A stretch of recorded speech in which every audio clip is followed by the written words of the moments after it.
Halo, jumpa lagi di Top 5 News of the Week. Rangkuman berita sepekan yang sayang kalau lu lewatin. Kita mulai dari berita pertama. Baru-baru ini, kita dikejutkan sama kasus kekerasan terhadap anak di Kabupaten Goa, Sulawesi Selatan. Bocah berusia 6 tahun disiksa orang tua kandungnya sendiri. Tentu miris sekali dengernya. Dan yang lebih parah lagi, kekerasan tidak hanya melibatkan orang tua, namun juga kakek, nenek, serta paman korban yang diduga terlibat ritual ilmu hitam. Polisi pun langsung mengamankan para tersangka, yakni kakek dan paman korban, yang ditahan di Mapolres Goa setelah melakukan gelar perkara. Sementara ayah dan ibu korban diperiksa kejiwaannya di Rumah Sakit Jiwa Dadi Makassar. Dan nenek korban masih menjadi saksi. Tidak sampai di situ saja, polisi pun kini mendalami dugaan kematian kakak korban karena ritual yang sama. Lalu bagaimana dengan nasib korban? Anak berusia 6 tahun ini masih dalam perawatan di rumah sakit, lantaran luka di bagian matanya. Dinas Sosial Kabupaten Goa, Sulawesi Selatan memastikan anak korban kekerasan ini dalam pengawasan dan perlindungan pemerintah. Mungkin luka fisik bisa pulih, tapi anak korban kekerasan mengalami luka psikis yang mendalam. Butuh waktu panjang untuk memulihkannya. Semoga kasus ini tidak terulang lagi ya. Untuk berita kedua, ada yang ngikutin kasusnya Coki Pardede. Tentu, kasus ini menambah daftar panjang nama selebritas yang terjerat kasus narkoba.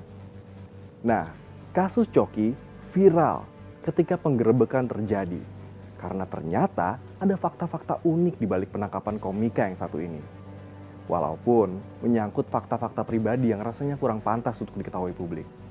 Jadi, komika Coki Pardede harus berurusan dengan kepolisian lantaran penyalahgunaan narkoba. Coki ditahan atas kepemilikan 0,5 gram sabu.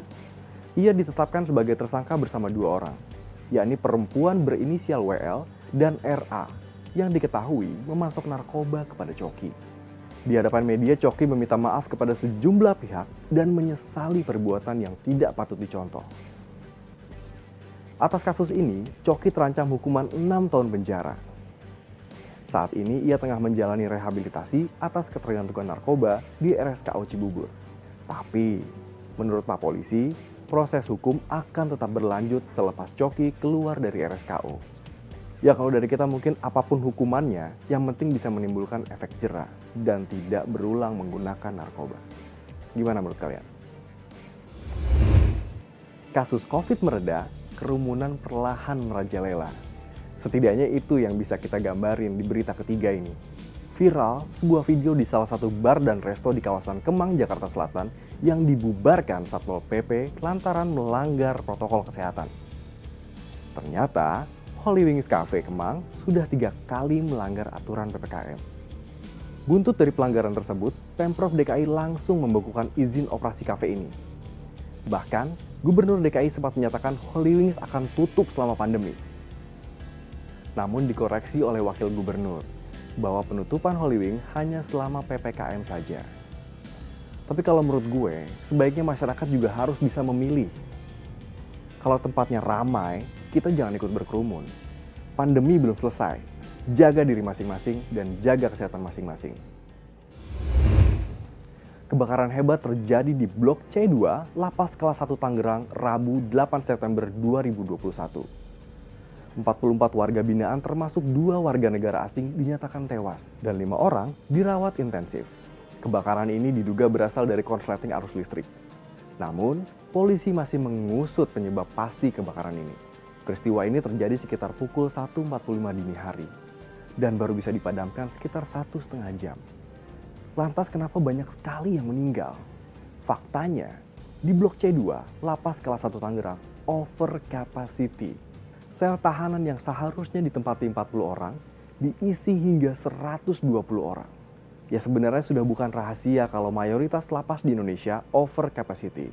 Menurut Menkumham Yasona Lawli, over capacity karena terlalu banyak narapidana narkotika. Ia pun mengusulkan revisi Undang-Undang Narkotika kepada DPR. Sebagai upaya agar lapas tidak lagi over capacity. Ya memang harus ada evaluasi dan langkah konkret, Pak. Baik pengurangan kapasitas lapas maupun mitigasi bencana di lapas. Karena narapidana kan juga tanggung jawab pemerintah. Indonesia mengukir prestasi di ajang Paralimpiade Tokyo 2020. Tim Merah Putih membawa pulang 9 medali pada Paralimpiade kali ini. Ini merupakan pencapaian terbaik sepanjang keikutsertaan Indonesia di ajang Paralimpiade. Prestasi terbaik Indonesia sebelumnya meraih 6 medali di Toronto pada tahun 1976 dan Arnhem di tahun 1980. Di Paralimpiade tahun ini, Indonesia mengutus 23 atlet. Dan hasilnya, Indonesia berhasil meraih total 9 medali dengan rincian 2 emas, 3 perak, dan 4 perunggu. Medali tersebut membawa Indonesia menempati peringkat ke-43. Cabang olahraga bulu tangkis berhasil menjadi pendulang medali terbanyak dengan raihan 2 emas, 2 perak, dan 2 perunggu. Sementara angkat berat menyumbangkan 1 medali perak dan para atletik menyumbang 1 medali perunggu. Luar biasa ya, atlet peraih medali juga banjir bonus. Ini kita lihat grafiknya.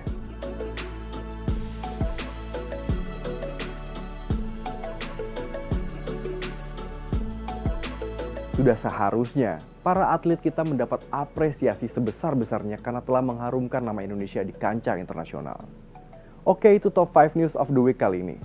Mana berita favorit kamu? Tulis komentar di bawah ya.